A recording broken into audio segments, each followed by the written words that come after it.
Hello,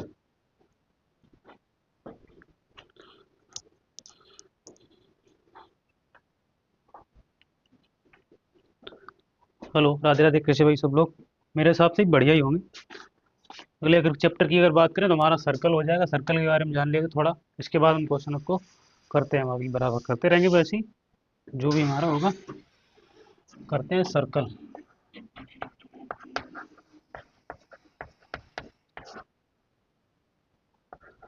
circle की अगर बात करें तो हिंदी में जिसको बोलते हैं वृत्त। बहुत ही अच्छी चीज़ हो जाएगी मेरे हिसाब से। कोई भी ऐसी कोई दिक्कत नहीं होगी जिससे कोई कठिनाई हो इस चीज़ को समझने में। सर्कल की अगर बात करें, इसके कुछ बेसिक पॉइंट है वो जान ले रहे हैं कि सर्कल की जीवा क्या होती है, सर्कल की त्रिज्या क्या होती है, सर्कल का व्यास क्या होता है, सर्कल कहते किसे हैं। तो सीधी सिंपल सी पहले बात आ जाती है, सर्कल को ही समझ लेते हैं। सर्कल कहते किसे हैं या वृत्त किसे कहते हैं। और ये समझेंगे वृत्त जो होता है वो कौन किस पार्ट किसका पार्ट हो जाएगा, 3D का होगा या 2D का हो। तो आपको यहाँ पर इस परिभाषा से ही पता लग जाएगा ये आपका 2D का होगा या 3D का पार्ट होगा। जिसका भी होगा उसको बेसिक से जानकारी समझ ले रहे हैं पहले, इसके बाद इसके क्वेश्चन को करते हैं। और मैं अगर बताना चाहूंगा इसकी एक चीज और, आपका जो 10वां चैप्टर है और जो आपका 11वां चैप्टर है, ठीक एक दूसरे के मिलते जुलते चैप्टर हैं, ठीक है। बाकी और कुछ इसके बारे में नहीं जानना। 10 का जैसे 10वें चैप्टर की अगर बात करें, उसका नाम ही उनको उन्होंने दे दिया व्रत है। अगर इसके 12वें अगर चैप्टर 11वें चैप्टर की अगर बात करें तो ये हो जाएगा व्रत से संबंधित क्षेत्रफल। तो व्रत से संबंधित क्षेत्रफल की अगर बात करें तो पहले सर्कल अगर हमें पता होगा तो व्रत का जो क्षेत्रफल होगा वो अपने आप हूबहू निकल पाएगा या, ठीक है। बाकी इसको करते हैं। जैसे व्रत की अगर बात करी जाए तो सीधी सी बात है, जिसको सर्कल बोलते हैं।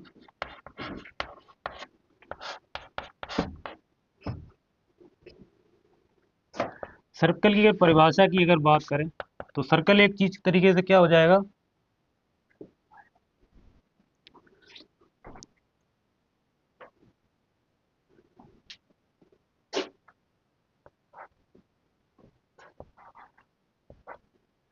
तो देखो ठीक है, व्रत को पहले हम समझते हैं व्रत कहते कैसे। सीधी सी एक बात है, व्रत की परिभाषा क्या हो जाएगी। तो एक सीधी सी एक मैं एक बात बताना चाहूंगा कि मान लो कि ये कोई व्रत कोई सेंटर है, और व्रत की अगर परिभाषा की बात करें तो व्रत की सीधी सी एक परिभाषा हो जाएगी सिंपल तरीके से कि व्रत जो होता है वो अनेक बिंदुओं से मिलकर बना होता है। सीधी सी एक बात है, बहुत ही अनंत सारे बिंदु हो जाते हैं। जैसे यहाँ पर एक बिंदु हमने लिख दिए, बहुत सारे इकट्ठे बिंदु लिख दिए। तो व्रत जो होता है वो अनेक बिंदुओं से मिलकर बना होता है। सीधी सी बात आप ये जाने कि व्रत की मतलब सिंपल तरीके से अगर समझा जाए तो व्रत जो होता है कि अनेक बिंदुओं से मिलकर बना होता है। मान लीजिए यहाँ पर हमने बहुत सारे अनगिनत अनलिमिटेड है यहाँ पर बिंदु लिख दिए, ऐसे करके बना दिए, और इन बिंदुओं को मिलाकर ये क्या बन जाएगा, एक आपका सर्कल बन जाएगा। इसी को क्या कह देते हैं, व्रत कह देते हैं। तो सीधी सी बात सिंपल तरीके से कि अनेक बिंदुओं से मिलकर बना है। तो सर्कल जो होता है वो अनेक बिंदुओं से मिलकर बना होता है। अब देखो, मान लिया है कि जो सर्कल होता है वो अनेक बिंदुओं से मिलकर बना होता है, ठीक है, कोई बात नहीं। तो अगर इसकी अगर बात करिए छोटी सी चीज, तो अगर सीधी सी बात है कोई भी बिंदु से एक त्रिज्या खींची जा सकती है।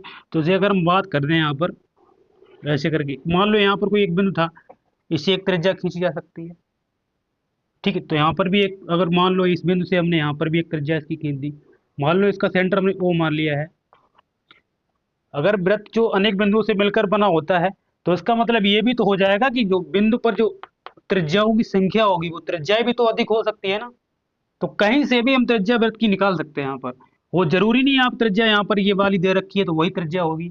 जब वृत्त जो होता है वो अनेक बिंदुओं से मिलकर बना होता है तो हर एक बिंदु पर जितने भी बिंदु होती हैं उतनी ही त्रिज्या निकल सकती हैं, कहीं से भी आप निकाल सकते हैं। मान लो जैसे ये बिंदु है तो यहाँ से लेकर ये भी त्रिज्या हो जाएगी। मान लो ये बिंदु है, इन बिंदु से सेंटर तक यहाँ पर भी त्रिज्या हो जाएगी। मान लो एक बिंदु यहाँ पर है, यहाँ से लेकर यहाँ तक, तो ये त्रिज्या हो जाएगी। अगर बात यहाँ पर करें तो ये सीधी सी एक बात है, यहाँ पे पॉइंट एक क्लियर हो जाएगा कि अनेक बिंदुओं से अगर मिलकर बना कर कोई चीज है तो वो व्रत कहलाता है।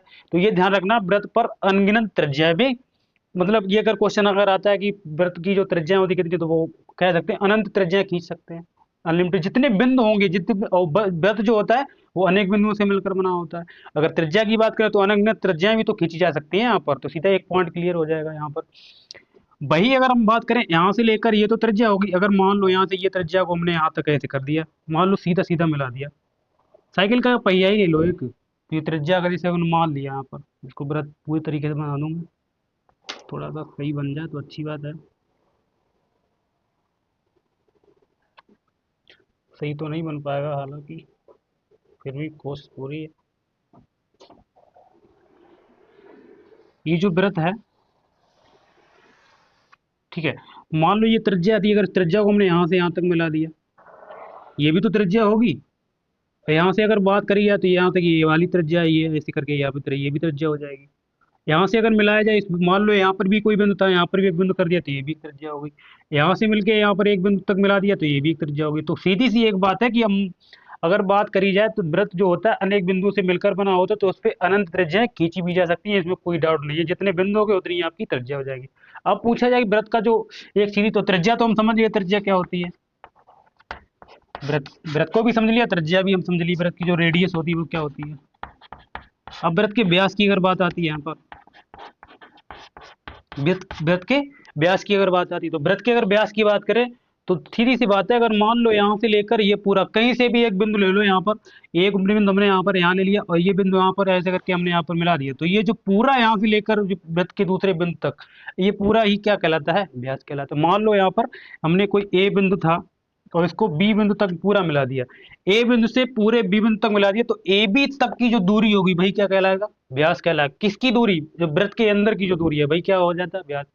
अगर मान लो इस बिंदु को हमने ओ दे दिया, ए से लेकर बी तक की जो दूरी होगी वो तो को व्यास बोल देंगे, और ए से लेकर ओ तक की दूरी वही क्या जाती है, त्रिज्या कहलाती है। इससे में एक पॉइंट क्लियर हो जाता है कि त्रिज्या जो होती है हमेशा वृत्त की जो त्रिज्या होती है व्यास की आधी होती है। सीधी सी बात है, अगर मान लो ए से लेकर बी तक का अगर कोई व्यास अगर हो गया है, तो सीधी सी बात है वो कोई सेंटर है, यहाँ पर ओ सेंटर था, तो ओ से लेकर ए तक या ओ से लेकर ए तक या ए से लेकर ओ तक, यही तो त्रिज्या होगी। तो इससे में एक पॉइंट क्लियर हो जाता है कि जो त्रिज्या होती है तो व्यास की कितनी होती है, आधी। तो जब पूरा अगर ए से लेकर बी तक की दूरी व्यास अगर कहलाती है, तो ए से लेकर ओ तक की भी तो त्रिज्या होगी ना ये वाली। तो सीधा सा कहते हैं कि पॉइंट ये क्लियर हो जाए, त्रिज्या जो होती है हमेशा वृत्त की जो त्रिज्या होती है या फिर किसी की भी त्रिज्या हो उसकी आधी होती है। हालांकि हम सर्कल को पढ़ रहे हैं तो सर्कल के बारे में जाने इसको तो बेहतर है। तो वृत्त की जो त्रिज्या होती है हमेशा व्यास जो डायगोनल होता है उसकी क्या होती है, आधी होती है। ए से लेकर बी तक जो है वो व्यास है, और ए से लेकर ओ तक वो क्या हो जाएगा, त्रिज्या हो जाएगा। अगर बोल दिया जाए कि क्या बी ओ भी त्रिज्या होगी, तो डेफिनेटली ओ भी तो हो जाएगी, ये भी आधा है और ये भी आधा है, तो सीधी बात ये भी आर हो जाएगा, ये भी आर हो जाएगा।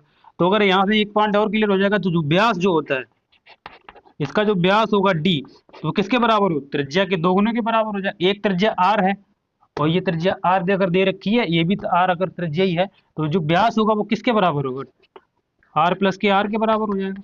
और जब आर आर प्लस के बराबर तो कितना हो जाएगा, 2r के बराबर। तो यहाँ पर एक पॉइंट यहाँ पर क्लियर हो रहे हैं, हमारे 2-3 पॉइंट क्लियर हो रहे हैं कि वृत्त की जो त्रिज्या, वृत्त पर जो त्रिज्याएं होती हैं वो अनंत त्रिज्याएं खींची जा सकती हैं। अगर अनंत बिंदु से मिलकर कोई अगर चीज वृत्त बना है तो उस पर अनंत बिंदु पर ही क्या त्रिज्याएं खींची जा सकती हैं। दूसरा पॉइंट क्या हो जाएगा, वृत्त की जो ए से लेकर बी तक की दूरी यानी कि क्या व्यास कहलाता है। सेंटर से अगर मान ली जाए वो कोई सेंटर है, ओ से लेकर बी तक या ओ से लेकर ए तक की जो दूरी वही क्या कहलाती है, त्रिज्या कहलाती है। तो वही चीज यहाँ पर 2-3 पॉइंट हमने क्लियर किया कि त्रिज्या जो हमेशा होती है व्यास की आधी होती है। दूसरा पॉइंट यहाँ पर ये क्लियर हुआ कि त्रिज्या का जो व्यास होता है वो त्रिज्या के दोगुने के बराबर होता है। कोई अगर त्रिज्या अगर आर दे रखी है और यहाँ पर भी आ रहा है तो उसके 2r के बराबर होगा। फॉर एग्जाम्पल ये डेटा अगर मान लो डेटा हमने अगर त्रिज्या 3 सेंटीमीटर दे दी है तो उसका व्यास क्या होगा, तो सीधी सी जब व्यास जो होगा 2r के बराबर, यानी कि d इंटू 2 इंटू अगर बात करें तो 3 दूनी 6, तो व्यास इसका कितना हो जाएगा। कोई अगर व्यास है या साइकिल का भैया, अगर यहाँ पर एक बात आती है तो सीधी सी बात एक जानो, व्यास जो होता है वो 2d का पार्ट हो जाएगा, त्रिविमीय आकृति का हो जाएगा। क्यों हो जाएगा, क्योंकि जब भी कोई अगर 2D का जो पार्ट होता है वो हमेशा सेंटीमीटर स्क्वायर में आता है, और 3D का जो पार्ट होता है सेंटीमीटर क्यूब। हालांकि ये बहुत बड़ी चीज आ जाएगी। मान लो सीधी सी अगर बात मान लो यहाँ पर अगर मैं एक वृत्त की अगर बात करूँ यहाँ पर और एक बात कर दूं गोला, तो आपके दिमाग में ये चीज आएगी, गोला और वृत्त होता तो एक ही चीज है, ये भी तो आपको दिमाग में चलेगा। लेकिन यहाँ पर ये बहुत बड़ा फर्क हो जाएगा, वृत्त जो होता है 2D का पार्ट हो जाएगा, भाई गोले की अगर बात करी जाए तो वो क्या हो जाएगा, आपका 3D का पार्ट हो जाएगा। इसमें ये कंफ्यूजन ये रहता है कि गोले की अगर बात करी जाती है तो ये ऐसा ही गोला और फिर सेम ही तो दिख रहे हैं। लेकिन एक बात यहाँ पर नोट्स करने वाली, मान लो कोई चूड़ी होती है, क्या चूड़ी में हम पानी भर सकते हैं, चूड़ी में तो पानी भर नहीं सकते। तो सीधी जिस चीज, तो अगर 3D की अगर बात की बात करें या गोले की, अगर यहाँ पर वृत्त और गोले को ही ले लो, वृत्त जो होता है उसका आयतन नहीं होता, उसमें कोई चीज रख नहीं सकते हम। कोई अगर चूड़ी मान लो, चूड़ी में कोई चीज हम रख सकते, नहीं रख सकते। कोई कंगन है उसमें कोई चीज रखते, नहीं रख सकते। कोई मान लो कोई वृत्ताकार साइकिल का पहिया, उसमें क्या चीज भर सकते हैं? साइकिल का जो पहिया होता है अंदर वाला रिम जिसको बोलते हैं, उसमें क्या चीज भर सकते हैं? कुछ नहीं भर सकते। तो जिस चीज में कुछ नहीं भरा जा सकता उसको जैसे हम बोल देंगे वृत्त बोल देंगे।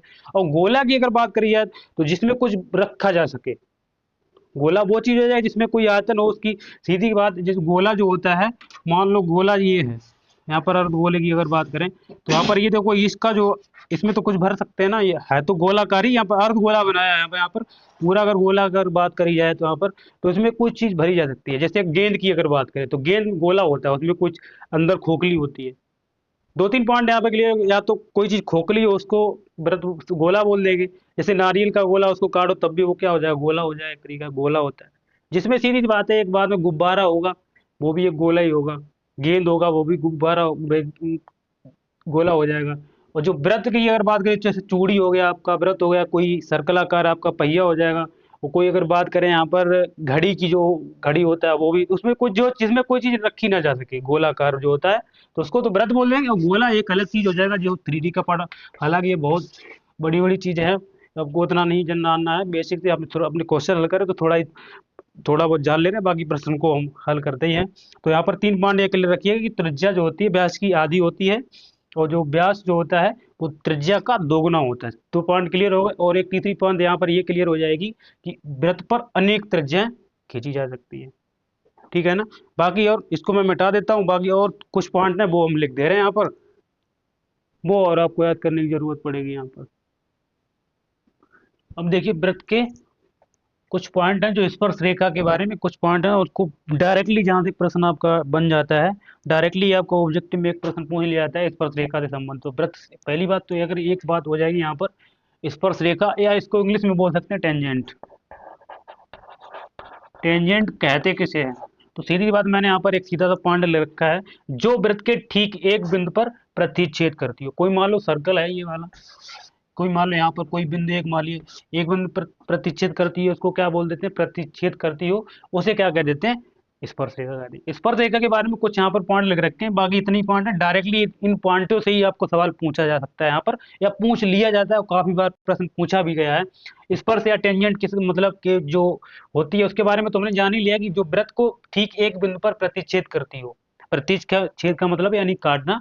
अब देखो, पहले पॉइंट की अगर बात करें स्पर्श रेखा के बारे में, तुमने यहाँ पर एक पॉइंट लिख रखा है कि किसी वृत्त पर एक बाह्य बिंदु से खींची जाने वाली रेखा, स्पर्श रेखाओं की संख्या हमेशा 2 होगी। सीधी सी बात है, ये पॉइंट समझने वाली बात है। बहुत सारे पॉइंट यहाँ पर ले रखे हैं, कंफ्यूजन करने वाले हैं ये, आपको ध्यान में रखना। क्या बोला? किसी वृत्त पर एक बाह्य बिंदु से, मतलब बाहरी बिंदु होना चाहिए, मतलब आंतरिक नहीं, बाह्य बिंदु से खींची जाने वाली स्पर्श रेखाओं की जो संख्या होती है 2 ही होती है। चीज ध्यान रखना आप। पहला पॉइंट यहाँ से अगर ये चीज हो जाएगा, क्या बोला है? किसी वृत्त पर एक बाह्य बिंदु से खींची जाने वाली स्पर्श रेखाओं की संख्या कितनी होती है? 2 होती है। ऐसी प्रश्न आपसे पूछ सकता है कि उनमें प्रश्न दे देगा कि आपको कि वृत्त पर एक बाह्य बिंदु से खींची जाने वाली रेखाओं की संख्या कितनी है, तो सीधा सा आप उसमें टिक करेंगे, रेखाओं की संख्या कितनी होती है आपको?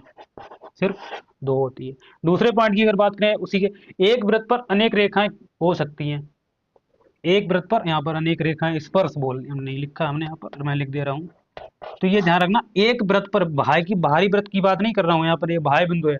हमने क्या बोला? एक वृत्त पर, एक पूरे सर्कल पर अनेक स्पर्श रेखाएं हो सकती है। ये सबसे बड़ा पॉइंट हो जाएगा कि अगर डायरेक्ट पूछ लिया कि एक वृत्त पर, जैसे बिंदु की अगर, बाह्य बिंदु की अगर बात करी जाएगी तो 2 ही होंगी, लेकिन ये बोल दिया जाए एक वृत्त पर कितनी स्पर्श रेखाएं हो सकती हो, तो इसी ध्यान रखना, एक वृत्त पर अपरिमित रूप से अनेक स्पर्श रेखाएं खींची जा सकती हैं या हो सकती है। सीधी अगर वृत्त की बात करी जाए, पूरे वृत्त की, अगर ये बोला जाए कि किसी वृत्त पर एक बाह्य बिंदु से कितनी रेखाएं, स्पर्श रेखाएं खींची जाने वाली संख्या क्या होगी, तो 2 हो जाएगी। लेकिन जब भी अगर बात आती है कि एक वृत्त पर कितनी स्पर्श रेखाएं हो जाएंगी, एक वृत्त की अगर बात करें, पूरे वृत्त की अगर बात करी जाए, पूरे सर्कल की, तो ये ध्यान रखना कि अनेक रूप से, अपरिमित रूप से अनेक रेखाएं, स्पर्श रेखाएं खींची जा सकती हैं या हो सकती हैं। ठीक है, ये पॉइंट करने के बाद तीसरा पॉइंट हमने यहाँ पर लिख रखा है कि स्पर्श रेखा उसे एक बिंदु पर प्रतिच्छेद करती है। तो सीधी बात, ये तो यहीं पर क्लियर हो रहा है। तो ये ध्यान रखना, स्पर्श रेखा जो होती है उसे एक ही बिंदु पर प्रतिच्छेद, जैसे कोई बिंदु स्पर्श रेखा यहाँ पर एक ही तो बिंदु है यहाँ पर, तो सीधी सी बात है स्पर्श रेखा टेंजेंट जो होगा वो एक बिंदु पर ही प्रतिच्छेद करती है। ठीक है, दूसरा पॉइंट यहाँ पर, तीसरा ये क्लियर हो गया। चौथे पॉइंट की ओर चलते हैं। तो चौथा पॉइंट क्या हमने लिख रखा है, वृत्त के एक बिंदु पर एक और केवल एक स्पर्श रेखा होती है।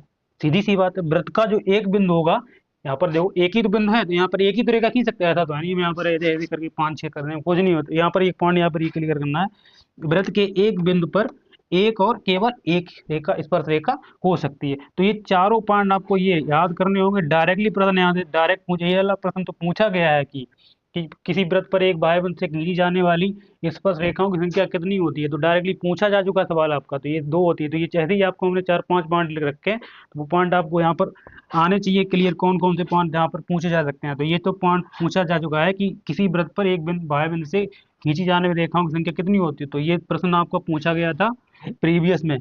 तो इसकी ये ध्यान रखना, इसकी संख्या जो होती है कितनी होती है, 2 होती है। तीसरे पॉइंट की अगर बात करें तो दूसरा तो क्या बोला, एक वृत्त पर अनेक रेखाएं हो, स्पर्श रेखाएं होती है। यहाँ पर नहीं लिखा है, यहाँ पर लिख लिया आप, स्पर्श जिसको बोलते हैं टेंजेंट। सीधी सी बात है, एक वृत्त की अगर बात करिए तो उस पर बहुत अनेक रेखाएं खींची जा सकती हैं या हो सकती है स्पर्श रेखा। तीसरा पॉइंट यहाँ पर क्या है, स्पर्श रेखा उसे एक बिंदु पर प्रतिच्छेद करती है, जो कि हमने यहाँ पर बताया तुम्हें। और क्या बोला अगला, वृत्त के एक बिंदु पर केवल और केवल एक ही स्पर्श रेखा हो सकती है। अब बाकी इसके अलावा हमें कुछ नहीं जानना है, बाकी हम प्रश्नों को उसके बाद देखेंगे। जो भी एक दो प्रमेय है हमारे, जो भी एक दो प्रश्न है वही करेंगे। उसको पहले नोट कर लो जो चीजें हैं यहाँ पर मैंने बताया तुम्हें।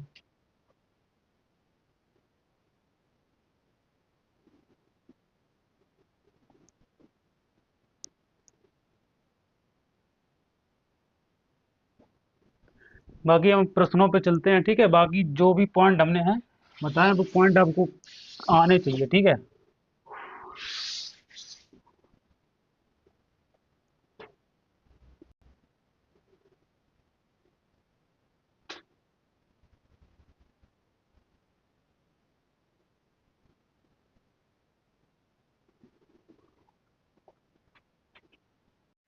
अब देखिए यहाँ पर एक सवाल लिख रखा है, मैं वृत्त से रिलेटेड ही सवाल लिख रखा है, जो कि आपका प्रश्न बहुत ही अच्छा है, बहुत बार पूछा जा चुका है। बोला गया है कि यदि कोई दिया गया चित्र है, इसमें बोला गया है कि यदि ओ वृत्त का केंद्र, ठीक है, हमने मान लिया वृत्त का यहाँ पर सेंटर हो गया, उसका केंद्र हो गया। और क्या बोला गया, यदि कोण बी ओ सी बराबर, यानी कि बी ओ सी यानी ए वाला जो एंगल है वो कितना दे रखा है, 110 अंश दे रखा है।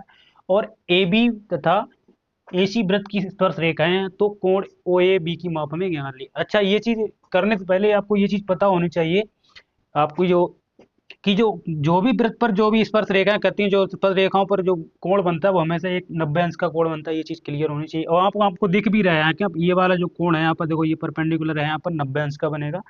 या स्पर्श की दो स्पर्श रेखाओं पर खींची गई रेखाएं, फिर स्पर्श में वृत्त पर खींची गई स्पर्श दो स्पर्श पर खींची गई रेखाएं जो होती हैं वो लंब होती हैं। ये ध्यान रखना, लंब अगर कोई चीज, अगर लंब की अगर परपेंडिकुलर की बात कर दी जाए तो हमेशा वो 90 डिग्री का होता है। ये चीज आपको पता होनी चाहिए। मैं यहाँ नहीं तो हमने यहाँ पर बता रखी है। और इसको अगर डिटेल में अगर पढ़ना है तो बेसिक चीज को समझना पड़ेगा। हमें इतना टाइम नहीं है, क्वेश्चन को कल करते हैं, बाकी सवाल को अपना सोल्व कर ले। अब जैसे अगर बात करी जाए ओ ए बी, तो ओ ए बी यानी ये वाला हमें कोण निकालना है, यही वाला निकालना है। अब देखो, तो हम इसको अगर सोल्व करते हैं, ये चीज ध्यान रखना कि दो वृत्त की एक जो दो स्पर्श रेखाएं, वृत्त पर जो खींची गई स्पर्श रेखाएं हमेशा परस्पर लंब होती है। ये चीज क्लियर होनी चाहिए। अब देखो आप बात करें, जैसे यहाँ पर दे रखा है, अगर यहाँ पर दे रखा है ए बी ओ, अगर दे रखा है, अगर बात करी जाए यहाँ पर, तो हमें कोण जो दे रखा है तो वो दे रखा है बी ओ सी बराबर 110 दे रखा है। चाहे हम ए ओ सी की बात करें, चाहे हम ए ओ बी की बात करें, तो सीधी अगर ये टोटल कोण अगर बी ओ सी दे रखा है 110, तो अगर हम ए ओ बी अगर निकालेंगे तो एक 1/2 बी ओ सी के होगा। या फिर हम कोण ए ओ सी निकालें तब भी आपका बी ओ सी के हाफ होगा। तो वहां पर लिखना चाहूंगा कि मैं कोण ए ओ बी, कोण ए ओ बी जो होगा हाफ होगा, आधा होगा किसके, कोण बी ओ सी के। अरे जाहिर सी बात है, अगर ये कोण 110 अंश होगा तो ये वाला कोण आधा ही तो होगा इसका। तो सीधी वही चीज हमने यहाँ पर पुट करी है कि कोण एओबी का जो मान होगा वो 1/2 कोण बीओसी के होगा, जो कि आपको त्रिभुज में पढ़ रखा होगा। कोण एओबी, 9th क्लास की ज्योमेट्री का थोड़ा बहुत रोल हो जाता है यहाँ पर। बाकी 1/2। अब देखो कोण बीओसी का मान हमें दे रखा है 110 अंश। अगर इसका मान निकालेंगे तो 55 दूनी 110 अंश, जो कि क्या हो जाएगा 55 अंश बराबर हो जाएगा। तो कोण ए ओ बी बराबर हमने क्या निकाला 55 अंश निकाला। अब देखो एक तो मान हमने मान लिया कोण ए ओ बी, कोण ए ओ बी यानी ये वाला जो एंगल है 55 निकाल लिया। अगर बात करिए तो आपका ए बी ओ, कोण ए बी ओ बराबर क्या हो जाएगा आपका 90 अंश होगा। क्यों 90 अंश होगा? क्योंकि यहाँ पर जो स्पर्श रेखाएं होती हैं उस पर परस्पर लंब होती है, तो इसका जो परपेंडिकुलर ये भी 90 होगा और ये भी 90 हो जाएगा। तो अगर देखा जाए यहाँ पर तो ये अगर 90 हो गया और त्रिभुज के तीनों कोणों की माप जो होती है 180 अंश, अगर ये 55 हो गया ये 90 हो गया, तो ये कोण तो हम निकाल सकते हैं और यही हमसे पूछा गया। तो हम कह सकते हैं कि कोण ओ ए बी, कोण ओ ए बी बराबर क्या हो जाएगा 180 अंश माइनस का क्या हो जाएगा, दोनों कोण को माइनस करना पड़ेगा। तो लिख सकते हैं 55 और प्लस का 90। तो क्या हो जाएगा आपका 180, डायरेक्ट 55 और 90 की अगर बात करें तो कितना 9 5 हो जाएगा 145 होगा। जो 180 में से 145 को अगर माइनस करेंगे तो किसके बराबर आ जाएगा 35 अंश। तो सीधी सी बात ये आ गई है कि कोण एओबी का जो मान होगा वो क्या हो जाएगा आपका 35 अंश हो जाएगा। तो इस सवाल का आंसर क्या हो जाएगा 35 अंश। तो ये चीज तुम्हें अपने आप से ये क्लियर करनी होगी कि ये जो कोण है, टोटल जो कोण है वो दोनों कोण के आधे ये जो कोण है इसका आधा इसमें चला जाएगा आधा इसमें, तो ये चीज सीधी हो जाएगी। कोण एओबी का जो मान है तो हाफ हो जाएगा कोण बीओसी की। कोण अगर बीओसी 110 दे रखा है तो उसका अगर आधा करेंगे तो ये 55 हो जाएगा। ये 55 होगा तो जाहिर सी बात है ये भी कितना होगा 55 ही होगा। इसमें पूछा जो हमसे गया ये वाला, अगर पूछा जाता ओ ए सी तो हम अलग तरीके से करते हैं उसको। तो वो चीज़ है, इसको लिखो फिर हम आगे बढ़ते हैं इसके।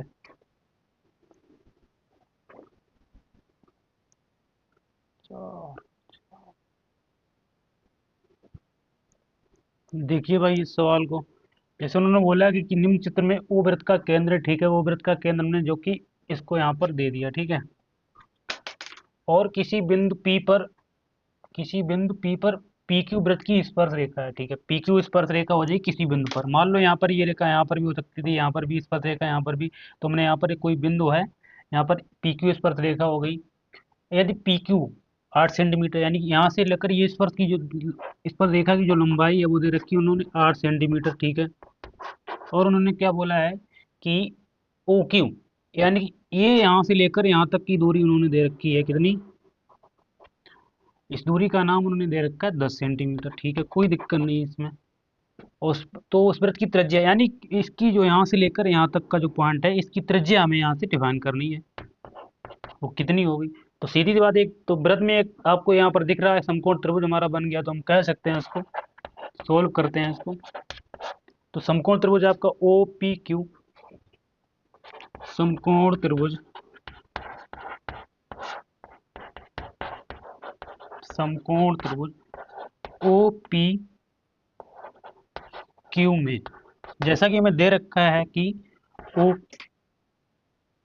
क्यू बराबर 10 सेंटीमीटर दे रखा है, पी क्यू का जो मान दे रखा है वो हमें दे रखा है 8 सेंटीमीटर। तो इसी तरीके से हमें ओ पी का मान यहाँ से निकालना है। अब सीधी सी बात है, समकोण त्रिभुज है तो ये आपका ये लंब परपेंडिकुलर हो जाएगा, ये आपका कर्ड हो जाएगा, ये आपका आधार हो जाएगा। तो हम पाइथागोरस प्रमेय का यूज कर सकते हैं हमें, सीधी सी बात है। तो पाइथागोरस प्रमेय का यूज कर लेंगे हम पाइथागोरस से।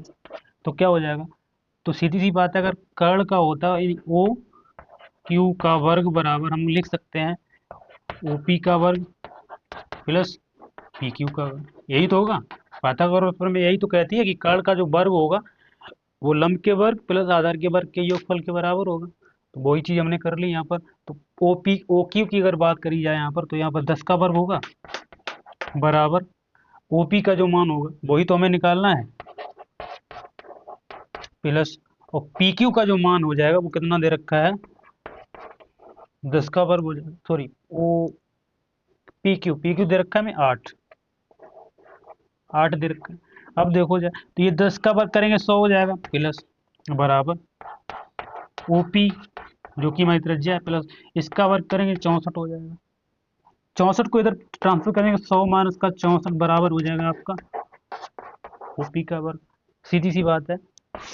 तो यहाँ से अगर देखा जाए तो ओपी का जो मान निकल के आएगा वो क्या निकल के आएगा, ये 36 के बराबर होगा। और 36 हमें पता है कि ओपी का जब मान निकलेगा तो ये रूट चढ़ जाएगा इस पे, इसका वर्ग करें तो ये 6 सेंटीमीटर हो जाएगा। तो इस वृत्त की जो त्रिज्या होगी तो हमारी कितनी प्राप्त हो जाएगी, वो 6 सेंटीमीटर हो जाएगी। और यही हमसे पूछा गया। तो ओपी का मान अगर हमने 6 निकाल लिया है यहाँ पर, तो वृत्त की त्रिज्या भी कितनी हो जाएगी यहाँ पर, 6 सेंटीमीटर। और जरूरी नहीं त्रिज्या ये यहाँ पर स्पर्श रेखा हो सकती है, यहाँ पर भी हो सकती थी, स्पर्श रेखा यहाँ पर भी हो सकती थी, स्पर्श रेखा यहाँ पर भी हो सकती है। तो हमने स्पर्श रेखा को कहाँ ले लिया, नीचे ले लिया। तो जरूरी नहीं है कि एक बिंदु पर, कोई भी किसी बिंदु पर ले लो, स्पर्श रेखा आप कहीं भी खींच सकते हैं। और स्पर्श रेखा की जो लंबाई दे रखी थी इसमें, वो 8 सेंटीमीटर दे रखी थी। और वहीं से हमारा ये समकोण त्रिभुज बन जाएगा। और त्रिभुज अगर समकोण त्रिभुज बन गया तो उसमें सीधी सी बात है, पाइथागोरस दो मान अगर दे रखे हैं हमें, तो सीधी सी बात तीसरा मान अपने आप निकल आएगा। किससे, पाइथागोरस प्रमेय से। लिख लो उसको।